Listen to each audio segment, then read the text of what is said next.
At a small family event, I realized my name wasn't anywhere. Not on the guest list, not on the place cards, not even in the conversations that floated past me like I wasn't there. I stood just inside the doorway for a moment, holding my purse a little tighter than usual, letting my eyes adjust to the warm lighting and the soft hum of laughter filling the room. It was one of those carefully arranged gatherings, the kind where everything looked effortless but had clearly been planned down to the smallest detail. White folding chairs lined the backyard patio, each one dressed with a pale blue ribbon. A long table stretched across the lawn, set with matching plates and glasses that caught the late afternoon sun. Someone had even thought to place small handwritten name cards at every seat.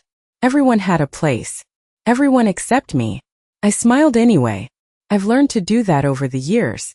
Smile first, ask questions later, if at all. Keeps things simple. Keeps things quiet. And more importantly, it keeps people from seeing the moment something shifts inside you. My son Daniel was standing near the grill, talking with a group of men I didn't recognize. He looked comfortable, relaxed in a way I hadn't seen in a long time. For a second I thought about walking over, touching his arm the way I used to, letting him know I was there. But he didn't look in my direction. Not once. As if he already knew I had arrived, and chose not to acknowledge it. Rachel was across the yard, moving from table to table with a clipboard in hand, checking details, adjusting placements, offering polite smiles that never quite reached her eyes. She looked like she belonged at the center of it all, like she had built this space from the ground up and claimed it as her own. When she finally noticed me, her smile flickered for just a fraction of a second before settling into something practiced and smooth. "Oh, Eleanor," she said, as if she'd almost forgotten. "You made it." I nodded gently, returning the same polite expression. "Of course," I said. It sounded important. She hesitated just briefly, then glanced down at her clipboard. "Yes, well, it's just a small thing. Nothing too formal." Nothing too formal. I let that settle. Then I looked past her toward the table again. Every seat had a name. Every detail had been accounted for. Except me. "Where would you like me to sit?" I asked, keeping my tone light, almost casual. Rachel followed my gaze, then gave a small, dismissive wave of her hand. "Oh, we didn't assign anything for you. I'm sure you can just find a spot." Find a spot. I nodded again, slower this time, as if I needed a moment to understand the simplicity of what she just said. Around me, people were settling into their chairs, laughing, passing drinks, leaning into conversations that had clearly started long before I arrived. I took a step forward, then another, scanning the table for an open space that didn't feel like an afterthought.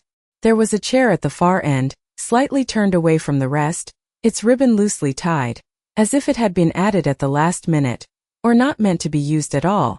I moved toward it quietly and adjusted it myself, straightening the ribbon, aligning it with the others. Small things.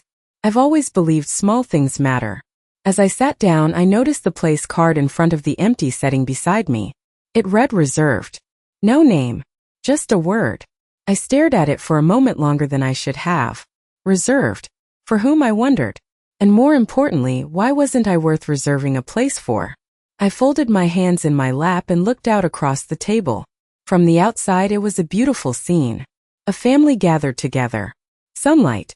Laughter. Everything exactly the way it should be. But something about it felt arranged. Not just the chairs or the table settings. The people. The conversations. The way no one seemed surprised that I was sitting alone at the edge, slightly removed from everything else. Like this had been decided long before I ever walked through that door. And for the first time, I didn't ask myself if I was imagining it. I didn't tell myself I was overthinking, or being too sensitive, or reading too much into something small. Because this wasn't small. Not anymore. This was a pattern. And patterns don't happen by accident. The chair felt slightly uneven beneath me, as if it had not quite been meant to hold anyone for long, and I adjusted my posture carefully, placing both feet flat on the ground to steady myself.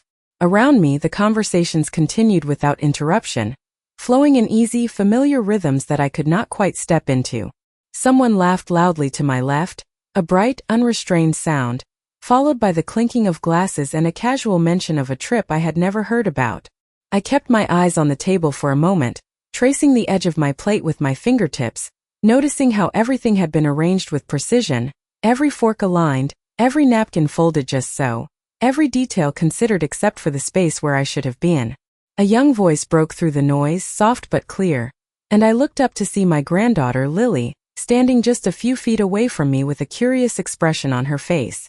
She tilted her head slightly, studying me in that open, honest way children often do, without filters or careful phrasing. "Grandma," she said, her voice carrying just enough to draw the attention of a few nearby guests, "why were you not in the pictures yesterday?" The question settled into the air with a quiet weight, and for a brief second, everything around me seemed to slow. I blinked once, then again, letting her words sink in fully before I responded. "Pictures," I repeated gently, as if I had simply not heard her correctly. Lily nodded, stepping a little closer, completely unaware of the shift that had just taken place. "Yes, the ones from the party. Mommy said we had to dress up and everything. There was a cake and balloons, and Uncle Mark brought his camera." She smiled as she spoke, reliving the moment, her small hands moving as if she could still see it all in front of her. "Party. Yesterday." I let out a soft breath, careful to keep my expression calm, even warm as I met her eyes. "That sounds lovely," I said, my voice steady. "I did not know there was another celebration." Lily's smile faltered just slightly, and she glanced over her shoulder toward Rachel, who was now standing perfectly still near the table, her clipboard lowered at her side. For a moment our eyes met across the distance, and I saw something there I had not allowed myself to name before. Not surprise. Not confusion. Something more deliberate. Something that had been decided long ago. "Oh," Lily said quietly, as if she had just realized she might have said something she should not have. "Maybe it was a surprise." À surprise. I nodded once slowly, as if that explanation made perfect sense. "Of course," I said. "That must be it." She seemed satisfied with that answer and quickly drifted back toward the other children, her attention already shifting to something else, something lighter. Children are good at that. They move on easily. They do not stay in uncomfortable moments the way adults do. I sat back in my chair, folding my hands again, and let the noise of the gathering return to its usual level. But everything felt different now. Sharper. Clearer. I listened more closely to the conversations around me, picking up fragments that I might have missed before. Mentions of decorations. A caterer who had come early in the morning. A photographer who had stayed longer than expected. Small details spoken casually, as if they were part of a shared memory that included everyone present. Everyone except me. I turned my gaze toward Daniel again, watching as he laughed at something one of the men said, his shoulders relaxed, his posture open. There was no sign of discomfort, no hesitation, no indication that anything about this situation felt unusual to him. As if it had been perfectly natural to attend one event without me, and then recreate a version of it the following day with me quietly placed at the edge. I felt something settle inside me then, not sharp or overwhelming, but steady and undeniable. This was not an oversight. It was not a scheduling mistake or a forgotten message or a simple misunderstanding. It was intentional, carefully arranged, repeated. I thought back to other moments, small ones I had dismissed at the time. Invitations that arrived late. Gatherings that changed times without notice. Conversations that seemed to pause when I entered the room, then resume with a different tone. At the time I had explained each one away. I had told myself that families are busy, that plans change, that people forget things without meaning to. I had given them the benefit of the doubt every single time. But sitting there at the end of a table that had no place set for me, listening to my granddaughter describe a celebration I had not been invited to, I realized how neatly all those moments fit together, like pieces of a puzzle I had been holding upside down.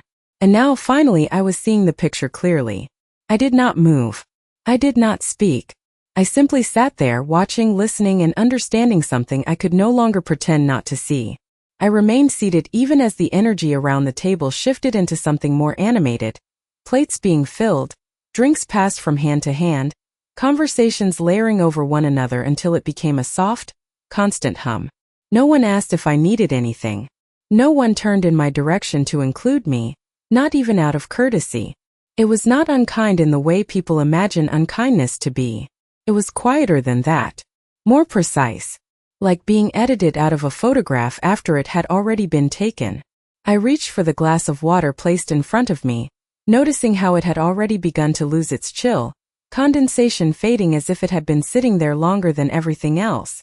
I took a small sip, letting the silence around me become something I could observe instead of something I had to fill. Across the table, Rachel leaned slightly toward a woman seated beside her, speaking in a low voice that carried just enough for certain words to drift in my direction.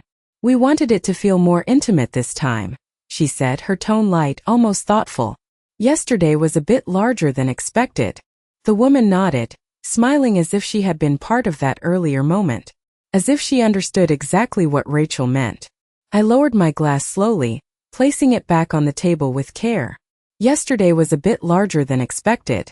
Not a mistake. Not a surprise. A plan. Something that had grown beyond its original shape and then been carefully reshaped into this quieter version, this smaller version, this version that included me only as an afterthought. I let my gaze drift again, taking in the details I might have missed before. The matching outfits some of the children were wearing, as if they had been coordinated ahead of time. The way certain decorations felt slightly out of place, as though they had been moved from somewhere else rather than arranged fresh. The subtle familiarity in the way people referred to moments that had already happened. Nothing was said directly, but everything was implied. It was all there, just beneath the surface, waiting to be noticed. Daniel finally turned toward me then, as if remembering something halfway through a conversation. He offered a small smile, the kind that feels more like acknowledgement than connection. "Mom," he said, his voice casual, almost rehearsed. "Glad you could make it." I returned the smile, matching his tone as closely as I could. "Of course," I said. "I would not miss it." He nodded once, satisfied, and then turned back to the group without asking another question, without pausing long enough to notice the space between us. It was a simple exchange. Brief. Harmless on the surface. But it confirmed something I had already begun to understand. This was enough for him. This level of interaction. This distance. I folded my napkin slowly, smoothing it between my fingers, and let my thoughts move backward, not in a rush but in a careful sequence. A birthday dinner last spring where the time had changed at the last minute, and I arrived to find everyone already halfway through dessert. A holiday gathering where I was told it would be just immediate family, only to later see photographs that told a different story. A school recital where I had been given the wrong date entirely, sitting alone in an empty auditorium while my granddaughter performed the night before. Each moment had felt isolated at the time. Unfortunate. Slightly embarrassing but explainable. I had accepted every explanation offered to me, no matter how thin, because it was easier than asking why. Easier than seeing what was right in front of me. But now, sitting here, with the echo of a celebration I had not been invited to still lingering in the air, those moments no longer felt separate. They aligned. Perfectly. I looked up again. This time not searching for a place to belong, but observing the structure of something I had finally begun to recognize. Rachel moved through the space with quiet authority, guiding conversations, redirecting attention, filling gaps before they could become noticeable. She did not need to say anything directly. She did not need to exclude me openly. She simply arranged things in such a way that my absence felt natural. Expected. I felt a shift inside me then, subtle but steady. Not anger. Not even sadness in the way I might have expected. Something cooler. Clearer. The kind of understanding that does not ask for comfort or reassurance. The kind that does not need to be spoken out loud to be real. I picked up my fork, cutting into the food on my plate, even though I had not been particularly hungry before. The act itself grounded me, gave my hands something to do while my mind settled into this new awareness. Around me, the laughter continued, rising and falling in waves, untouched by the quiet realization taking place at the edge of the table. I did not interrupt. I did not question. I simply watched, listened, and let the truth take its place piece by piece, until there was nothing left to rearrange. For the first time, I was not trying to fit into the picture they had created. I was seeing it exactly as it was. The sun had begun to dip lower in the sky, casting longer shadows across the yard, and with it came a subtle shift in the gathering, the kind that happens when people begin to settle deeper into their roles, conversations growing more relaxed, more familiar, as if the evening had already reached its comfortable middle. I remained where I was, still at the edge, still slightly turned away from the center of it all, but no longer searching for a way in. Instead, I listened. Not to the words themselves, but to what existed between them. It was there, in the pauses, in the quick glances, in the way certain topics were redirected the moment they drifted too close to something unspoken. Rachel moved again, this time standing near the head of the table, lifting her glass gently to draw attention without raising her voice. The room quieted almost immediately. Conversations folding into silence as people turned toward her with ease, as if they were used to following her lead. "I just want to say thank you to everyone for coming," she began, her tone warm, practiced, perfectly measured. "It means so much to have everyone together like this." A few murmurs of agreement followed, soft nods, polite smiles. I watched Daniel as she spoke, noticing how naturally he stood beside her, slightly behind, as though the space at the front belonged to her and he was simply there to support it. "As you all know," Rachel continued, "this year has been about making some important changes for our family, simplifying things, focusing on what really matters. Important changes." The words settled into place quietly, almost gently, but they carried a weight I could not ignore. I felt my hands still in my lap, my fingers no longer fidgeting, no longer searching for something to hold on to. I was listening now with intention. "We have decided," she said, pausing just long enough to gather the attention of everyone present, "that it is time to move forward with the house, to sell it and start fresh somewhere that better suits our needs." There was a ripple of reaction around the table, not surprise but acknowledgement, as if this had already been discussed, already agreed upon, already understood by everyone except me. I kept my gaze steady, shifting it briefly toward Daniel, waiting for something, anything that might suggest this was new to him as well. But he simply nodded, his expression calm, almost relieved, as if this decision had been sitting comfortably with him for some time. The house. I did not need to ask which one. It was the only house that mattered in this context. The one Daniel had grown up in. The one his father and I had spent decades building, room by room, memory by memory. The one I still lived in. Or thought I did. Rachel continued speaking, outlining details, timelines, next steps, all in that same measured tone, as if she were presenting something inevitable rather than something that should have been discussed, debated, questioned. "Of course," she added lightly, "we will make sure everything is handled smoothly. We want this transition to be as easy as possible for everyone involved." Everyone involved. I let the phrase settle. It echoed in a quiet way, not sharp, not loud, but persistent. Everyone involved. And yet I had not been involved at all. Not in the decision. Not in the conversation. Not even in the courtesy of being informed before it was shared publicly, casually, as part of a speech at a gathering where I did not even have a seat prepared for me. A few people began to clap softly, more out of habit than enthusiasm, and the moment moved forward as if nothing unusual had occurred. Plates shifted. Glasses were lifted again. Conversations resumed, now colored by this new development that, for most of them, was not new at all. I lowered my gaze to the table once more, noticing how the sunlight now caught the edge of the plate in front of me, reflecting a soft glow that felt almost out of place against the heaviness settling in my chest. Not overwhelming. Not consuming. Just present. Steady. I thought about the last time I had walked through that house, the way the floorboards creaked in familiar places, the way the light came through the kitchen window in the early morning, the small details that only mattered because they had been lived in for so long. And I realized something then, something that felt both simple and irreversible. They had already begun moving forward without me. This announcement was not a beginning. It was a continuation. A step in a direction they had already chosen, already committed to, already taken without ever turning back to see if I was following. I lifted my head again, looking out across the table, not searching for answers this time, but confirming what I already knew. No one was watching me. No one was waiting for my reaction. No one was concerned with whether I had heard or understood or agreed. And in that absence, in that quiet, unmistakable absence, everything became clear in a way it never had before. I did not belong in this version of the story they were telling. Not as a voice. Not as a decision maker. Not even as a necessary presence. I was simply there. And even that felt temporary.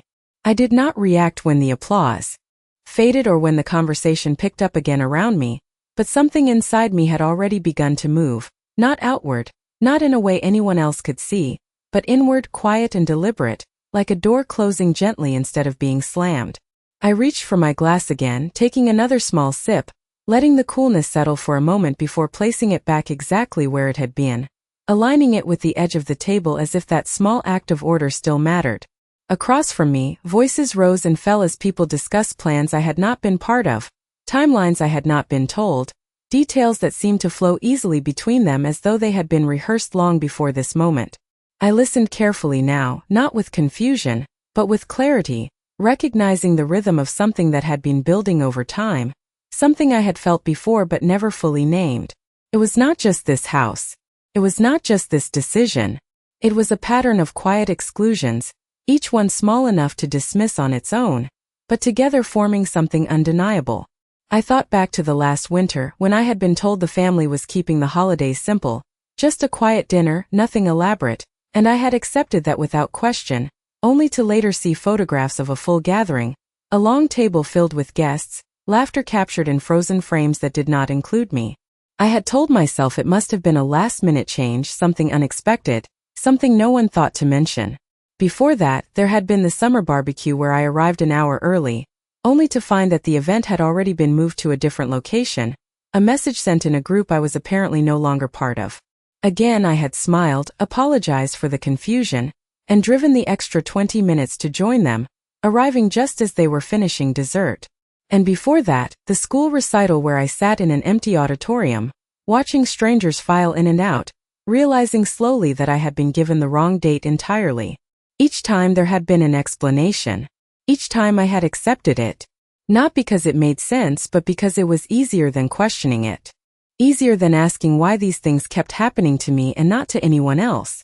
Now, sitting at the edge of a table where I did not belong, listening to plans about a home I still lived in being discussed as if I were already gone, those memories no longer felt separate or accidental. They felt connected. Intentional. I lifted my gaze again, letting it settle on Rachel as she leaned toward another guest. Her voice low but confident, her posture relaxed in a way that suggested complete control of the environment around her. She did not need to look in my direction to know I was there. She did not need to acknowledge me to maintain her position. Everything had already been arranged in such a way that my presence was unnecessary. That was the realization that settled deepest. Not that I had been excluded, but that I had been made unnecessary. I watched Daniel again, searching for something I had missed before, some sign that this had not been entirely his choice, that perhaps he had been pulled into something he did not fully understand. But there was nothing. No hesitation. No discomfort. Just quiet acceptance, as if this was simply the way things were now. I folded my hands together once more, feeling the steady rhythm of my own breath, grounding myself in the stillness that had begun to replace the confusion I once felt in moments like this. I did not feel the need to interrupt, to question, or to correct anything that had been said, because the truth had already revealed itself without needing to be spoken directly. They had made their decisions. They had created their version of events. And they had done so without me, not once, not twice, but over and over again until it became normal, until it became expected, until it became invisible to everyone except the one person it affected most. I let my eyes drift to the far end of the table, where the empty chair beside me remained untouched, the small card marked reserved still sitting in front of it, unchanged, unexplained. For a moment I considered what it meant, who it might have been intended for, or whether it had simply been placed there out of habit, a placeholder for something that never arrived. Then I realized it did not matter. What mattered was that I was no longer trying to understand the details. I was understanding the pattern. And once you see a pattern clearly, you cannot unsee it. I sat there a while longer, listening, observing, allowing the pieces to settle into place without resistance, without denial, without the need to soften what had become so clear. For the first time I was not questioning myself. I was not searching for reasons to excuse what had happened. I was simply seeing it exactly as it was. And that changed everything. I stayed until the end of the gathering, not because I felt welcome, but because leaving early would have required an explanation, and I had no interest in offering one. The sky had turned a soft shade of gray-blue by the time people began gathering their things, chairs scraping lightly against the patio stones, voices lowering into that familiar tone of polite goodbyes. I rose slowly from my seat, smoothing my hands over the fabric of my dress, taking a moment to steady myself before stepping away from the table. No one stopped me. No one asked if I needed help or if I would be staying longer. It was as if my presence had already faded before I even stood up. I moved through the space quietly, passing clusters of conversation that parted just enough to let me through without ever fully acknowledging me. Near the edge of the yard, I paused for a moment, turning back just slightly, not out of hesitation but out of habit, the same instinct that had once made me check if I had forgotten something important. But there was nothing to forget. Nothing that had belonged to me in the first place. As I reached the driveway, I heard footsteps behind me, light and quick, and I turned to see Mrs. Harper approaching, her expression softer than the others, her eyes carrying a kind of hesitation that felt different from avoidance. She had been our neighbor for years, someone who had seen more than she ever commented on, someone who noticed things without needing them explained. "Eleanor," she said gently, lowering her voice as she came to stand beside me. "I have been meaning to talk to you." I offered a small smile, waiting, not expecting much, but willing to listen. She glanced back toward the yard, then leaned in just slightly, her tone careful. "I do not know if you were told," she said, "but the real celebration was yesterday. The one with the photographer, the catering, the speeches." I nodded once, slowly. "I gathered that," I replied. She studied my face for a moment, as if searching for something she could not quite name, then continued. "Rachel asked everyone to keep it quiet. She said it would be easier this way. Less complicated."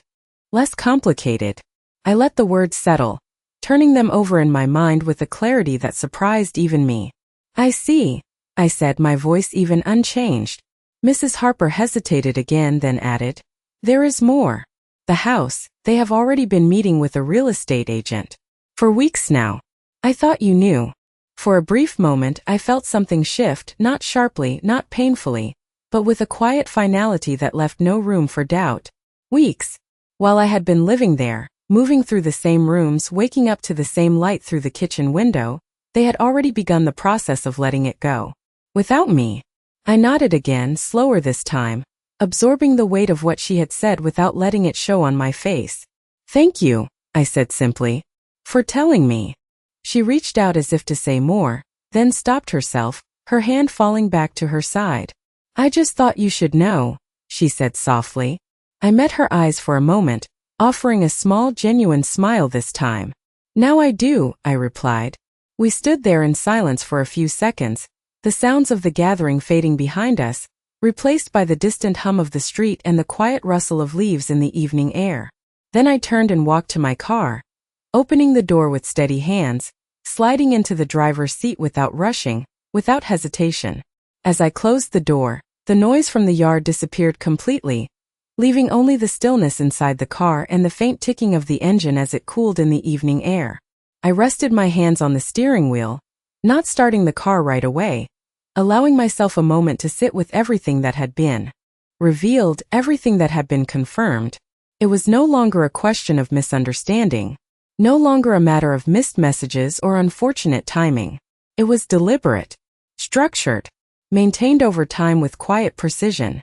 I exhaled slowly, my gaze fixed on the windshield, watching as the last of the daylight faded into something darker, something quieter.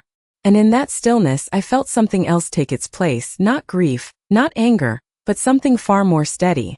Awareness. The kind that does not demand an immediate reaction, but waits, patient and certain, for the right moment to act.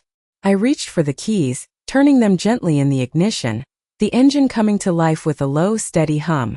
As I pulled out of the driveway, I did not look back. There was nothing left there that I needed to see again. Not yet. Because for the first time I understood something they did not. They thought I was still trying to belong. They thought I was still waiting to be included. They thought I had not noticed. And that was their mistake. I drove home slowly that evening, not because the roads required it, but because I no longer felt the need to rush toward anything waiting for me. The streetlights flickered on one by one as I turned into my neighborhood, their soft glow stretching across the pavement in long, quiet lines. Everything looked exactly the same as it had the day before. The same houses, the same trees, the same stillness that had always felt comforting. But something had shifted, not outside but within me, and it changed the way I saw everything I passed. When I pulled into the driveway, I sat for a moment with the engine still running, looking at the house in front of me as if I were seeing it from a distance for the first time. The porch light was on just as I had left it, casting a warm glow across the front steps. The curtains were drawn in the living room, the faint outline of furniture visible through the fabric. It was familiar. Entirely familiar. And yet, for the first time, it did not feel entirely mine. I turned off the engine and stepped out of the car, closing the door gently behind me, the sound echoing softly in the quiet evening air. As I walked up the path, I noticed small details I had not paid attention to before, the slight wear on the edges of the steps, the way the railing leaned just a little to the left, the faint creak in the wooden boards beneath my feet. I had known every inch of this place for decades, every sound, every shadow, every shift in the light throughout the day. And now I understood something I had not allowed myself to consider before. Knowing a place does not mean you still have a place in it. I unlocked the door and stepped inside, the familiar scent of the house meeting me immediately, a mix of polished wood and something softer, something that had always reminded me of quiet mornings and long evenings. I closed the door behind me and stood there for a moment, letting the silence settle. It was different from the silence at the gathering. This silence was honest. It did not hide anything. It did not pretend. It simply existed, steady and unchanging. I set my purse down on the small table by the door, placing it in the exact spot I always had, then walked slowly into the living room, my steps measured, my movements deliberate. Everything was exactly where I had left it.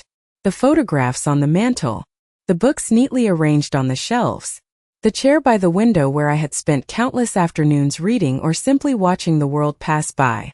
I reached out and touched the back of that chair lightly, my fingers resting there for just a second before I moved on. I was not here to revisit memories.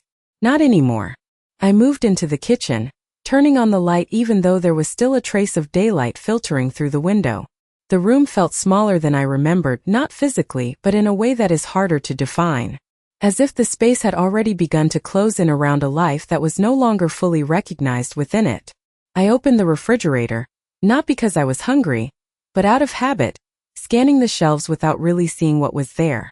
Then I closed it again, the quiet click of the door echoing more loudly than it should have. I leaned against the counter, folding my arms loosely, and let my thoughts settle into something more structured, more intentional. This was no longer about confusion or hurt or trying to understand why things had happened the way they had. That part was over. I understood now. Completely. They had made their decisions. They had moved forward without me. And they had done so with the assumption that I would simply follow along, quietly, without question, without resistance. I straightened slightly, pushing myself away from the counter, my movements steady, controlled.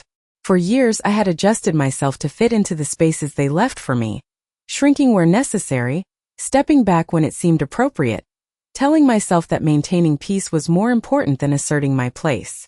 But peace, I realize now, is not the same as being erased. I walked down the hallway toward the bedroom, pausing briefly at the doorway before stepping inside.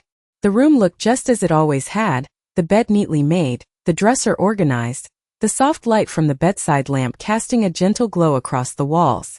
I moved toward the dresser and opened the top drawer, not searching for anything in particular, just letting my hand rest on the edge as I considered what came next. There was no urgency in the thought. No panique. Just a quiet certainty that something would need to change, and that this time I would be the one deciding how. I closed the drawer and stood there for a moment longer, then turned and walked back into the hallway, my steps lighter than they had been when I entered. I did not need to rush. I did not need to confront anyone tonight or explain anything or demand answers that would only be given in half-truths and careful omissions. What I needed was time. Not to process what had happened, but to prepare for what would happen next. Because for the first time I was no longer reacting to their decisions. I was beginning to consider my own. The next morning arrived quietly, the kind of quiet that settles into a house before the world fully wakes up, when the air still feels untouched and the light comes in soft and unhurried through the windows. I was already awake, sitting at the kitchen table with a cup of coffee in front of me, watching the pale sunlight stretch slowly across the floor. I had not slept much, but it did not feel like exhaustion. Felt like clarity. The kind that comes when there is nothing left to question. I reached for the folder I had taken out the night before, the one tucked neatly in the back of the cabinet where I kept important papers, documents I had not needed to look at in years because I had trusted that everything was as it should be. I opened it carefully, laying each paper flat on the table, smoothing out the edges with deliberate movements. Deeds, bank statements, insurance policies, the quiet architecture of a life built over decades. I had never needed to study them closely before. Not because they were not important, but because I believed in something simpler. I believed in the understanding that what we built together would remain shared. That what we created as a family would not be quietly redirected without my knowledge. But belief, I was beginning to understand, does not hold weight against intention. I picked up the property document, reading through it slowly, line by line, not rushing, not skimming, making sure I understood every detail exactly as it was written. My name was there. Not as an afterthought. Not as a temporary occupant. But as someone whose presence in that house was not easily erased. I set the paper down again, aligning it neatly with the others, and reached for the next document. The numbers, the dates, the signatures. Each one told a story that was very different from the one I had heard the day before. This was not something that could be decided over a casual speech at a family gathering. This was not something that could be moved forward quietly without consequence. I leaned back slightly in my chair, taking a slow breath, letting the weight of that realization settle into something steady and usable. They had been planning, carefully, quietly, but they had also been assuming that I would not look, assuming that I would not question, assuming that I would not understand what was already mine. I folded my hands for a moment, resting them on the table, and allowed myself to think not about what they had done, but about what I would do next. The difference mattered. It changed the direction of everything. A soft sound from outside pulled my attention briefly. The distant hum of a car passing, the normal rhythm of the neighborhood beginning to take shape. Life was moving forward just as it always had. But this time I would not let it move around me without my participation. I gathered the papers again, placing them back into the folder with the same care I had taken when removing them, then stood and carried it with me into the living room. I set it down on the small desk near the window, the one I rarely used anymore, and opened the drawer beneath it. Inside, tucked neatly among old envelopes and unused stationery, was a business card I had not thought about in years. I picked it up, turning it over once in my hand before reading the name printed across the front. The attorney who had helped us years ago when we first organized everything. Someone who understood the structure of what had been built. Someone who knew how to read between the lines of decisions that were being made without proper acknowledgement. I placed the card on the desk and stood there for a moment, looking out the window as the morning light grew stronger, filling the room in a way that felt almost deliberate. This was not about confrontation. Not yet. This was about understanding the full scope of what had been set in motion, and ensuring that I was no longer positioned as an afterthought within it. I reached for the phone, my hand steady, my movements unhurried, and dialed the number printed on the card. It rang twice before a familiar voice answered, older now, but still clear, still precise. I introduced myself calmly, giving only the necessary details, and requested a meeting. There was a brief pause on the other end, then a simple agreement, a time set for later that week. No questions. No hesitación. Just acknowledgement. I thanked him and ended the call, placing the phone back on the desk with a quiet sense of finality. I was no longer waiting to be included in decisions that affected my life. I was making my own. I turned away from the window then, walking back into the kitchen, the house no longer feeling smaller, no longer closing in around me, but opening in a different way, one that did not rely on anyone else's permission. For the first time in a long while, I was not reacting to what had been done to me.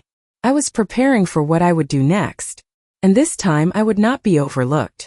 I arrived at the attorney's office 10 minutes early, not out of habit, but out of intention, choosing to sit in the quiet waiting area with my folder resting neatly in my lap, my hands folded over it in a way that felt steady, controlled, certain. The space was calm, neutral, the kind of place where decisions were made without emotion, without raised voices, without the need to explain what should already be understood. When my name was called, I stood smoothly and followed the assistant down a short hallway into a private office where everything was arranged with the same precision I had come to recognize in my own movements over the past few days. The attorney greeted me with a polite nod, his expression professional but attentive, as if he already sensed that this was not a routine visit. I took a seat across from him and placed the folder on the desk, opening it carefully and sliding the documents forward one by one, not rushing, not dramatizing, simply presenting what existed as it was. He reviewed them in silence for several moments, his eyes moving steadily across the pages, occasionally pausing, occasionally making a small note, but never interrupting the quiet that had settled between us. When he finally looked up, his expression had shifted slightly, not surprised but more focused, more precise. "Everything here is very clear," he said calmly. "Nothing can be changed without your direct involvement. Not legally. Not without your signature." I nodded once, letting that confirmation settle into something solid. "They have already started the process," I replied, my voice even. "Without informing me."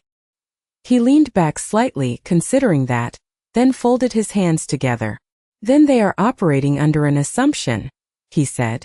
"An assumption that may not hold. An assumption." I let the word linger in my mind, turning it over with the same quiet clarity that had been guiding me since that evening. They assumed I would not question. They assumed I would not look closely.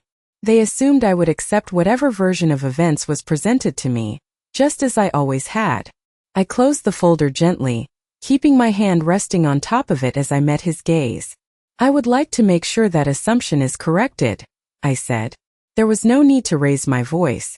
No need to explain further. He understood. That was enough. We spoke for some time after that, discussing options, timelines, possibilities, each one laid out with the same careful structure, the same clarity I had begun to rebuild within myself. Nothing rushed. Nothing forced. Just a quiet re-establishment of boundaries that had been ignored for far too long. When I left the office, the afternoon sun was high and bright, casting sharp shadows across the sidewalk as I walked back to my car. The air felt different now, not because anything around me had changed, but because I no longer moved through it uncertain of my place. I drove home with the same steady pace as before, but this time there was no hesitation, no quiet questioning in the back of my mind. Only direction. Only intention.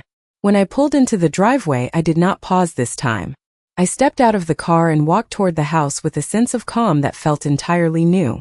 Inside, everything was exactly as I had left it, the same furniture, the same light filtering through the windows, the same quiet presence of a life that had not yet been dismantled, no matter how far others had moved ahead without me.